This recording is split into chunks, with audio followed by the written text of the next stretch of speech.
Nadakpan sa mga sakop sa National Bureau of Investigation NBI katong babaeng sospek sa kamatayon siyang kaugalingong bana dito sa lungsod sa Tabugon. Mihimakak kini sa iyang kalambigitan o sa iyang pamilya sa krimen. Ang pagkasikop sa sospek may warrant of arrest nga gi-issue sa Bugor Regional Trial Court subay sa kasong parricide. Ang detalye sa report ni Nico Sereno.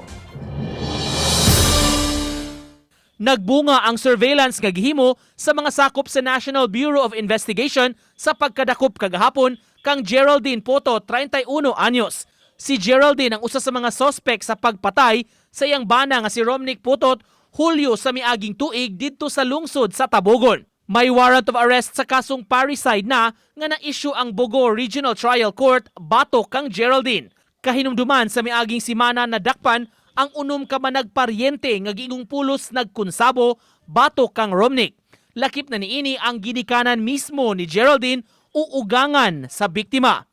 Murder case ang ilang giatubang ug nalutsan sab og warrant atol sa unang operasyon giingong nagtago-tago na si Geraldine. She was actually arrested while on board a vehicle together with her 2-year-old son as he was about to proceed to a southern part of Cebu City.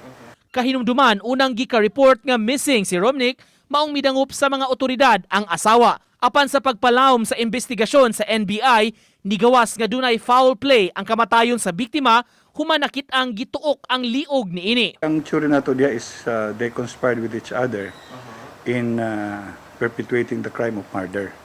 So perhaps ang atong ma-infer lang diya na ang motive was because of a marital problem between Geraldine and the victim. Apan mibarog nga inosente si Geraldine, iyang mga ginikanan ug pamilya. Matud pa nasakitan kaayo siya sa mga pasangil. Everyone in my family who is involved in the accusation are all innocents. We are hoping that the truth will prevail sooner or later. This is a stronghold, a long process of the entire family. Gawa sa pitutanan nga nadakpan, may laing duha pa ka mga John Does sa maong kaso ug malaumo ng agent nga mailhan sila aron maamindar ang reklamo ug madakupsab ang ubang responsable.